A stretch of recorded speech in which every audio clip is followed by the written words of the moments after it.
భారత్కు మోడీకి నిజంగా హ్యాట్సప్ చెప్పాల్సిందే. భారత ప్రభుత్వానికి పర్టికులర్గా చెప్పాలంటే. ఎందుకు అనంటే ఇంత విపత్కర పరిస్థితులను ఎట్లా ఎదుర్కొంటారు అన్న పరిస్థితి నుంచి ఇవాళ ప్రతి ఒక్కరూ మీసం మెలేసేటట్టు మోడీ చేసిండు. దీంట్లో ఎవరు అవునన్నా కాదన్నా, ఎవరు ఒప్పుకున్నా ఒప్పుకోకపోయినా, రాజకీయ విమర్శలు చేసినా చేయకపోయినా దీన్ని అందరూ సమర్థించవలసిందే. ఎందుకు అనంటే అసలు ఎట్లా ఎదుర్కోవాలి, అసలు నెక్స్ట్ స్టెప్ ఏంది, అసలు ఏ విధంగా తీసుకుంటే బాగుంటుంది అన్న ఆలోచనలో సతమతం అవుతున్నారు అన్న కోణంలో ఆలోచిస్తున్నప్పటికీ కొంత మేధావులు వెంటనే ఆలోచన తీసుకొని ఈ ఆపరేషన్ సింధూర్ ఎక్కడైతే మన భారత మహిళల నుదుటి బొట్టును తూర్చిర్రో అదే పేరుతోటి ఆపరేషన్ సింధూర్ తీసుకొచ్చి ఇవాళ మళ్ళా ఒక రకంగా భారత మాత నుదుటి పైన ఈ ఎర్ర తిలకాన్ని దిద్దిన ఘనత ఖచ్చితంగా ప్రధానమంత్రి మోడీది అని చెప్పేసి చెప్పుకోవచ్చు.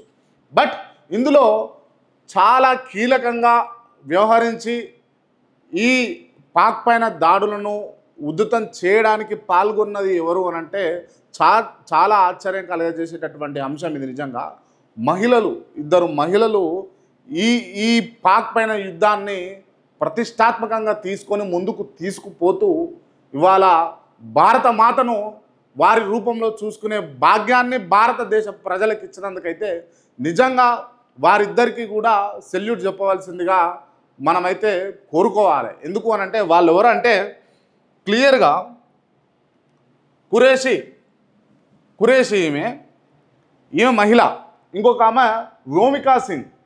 ఈమెనేమో వైమానిక దళ అధికారినిగానేమో వ్యోమికా సింగ్ వర్క్ చేసినారు. అదేవిధంగా కురేషి గారు వచ్చేసి ఐక్యరాజ్య సమితిలో పని చేస్తూ శాంతి భద్రతలకు సంబంధించినటువంటి అంశాలు వ్యవహారాలు చూసుకునేటటువంటి వ్యక్తి.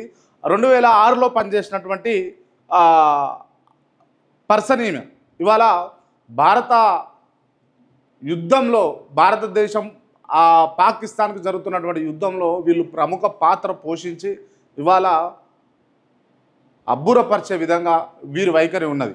క్లియర్గా మనం ఒకటి గమనించాలి.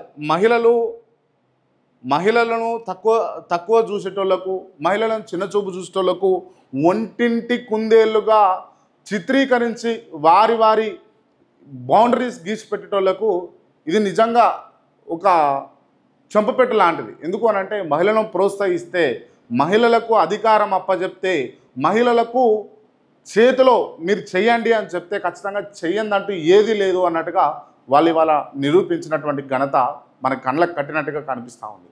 దయచేసి మహిళలను ఈ సందర్భంగా నేను చెప్పేది ఏంటంటే మహిళలను చిన్న చూపు చూడడం ఇకనైనా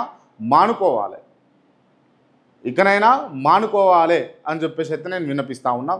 నిజంగా భారత సైనికులందరికీ కూడా మేము ఘనంగా సెల్యూట్ చెప్తా ఉన్నాం, ఘనంగా మీకు పాదాభివందనాలు తెలియజేస్తూ ఉన్నాం. నిజంగా అంటే ఈ భారతదేశంలో ఉన్నటువంటి ఇప్పుడు ఈ రాజకీయాలు జరుగుతూ ఉన్నా, లేకపోతే వీళ్ళు స్కీములు పెట్టి స్కాములు చేస్తూ ఉన్నా, కమిషన్ల కోసం ఎగబడి దుంకి అందుకొని ట్రంకుపెట్టెలలో దాచుకుంటారు అన్నా కూడా బార్డర్లో పనిచేస్తున్నటువంటి సైనిక దళం మనం అనుకుంటాం కదా రైతు జవాన్ జై కిసాన్ అని చెప్పేసి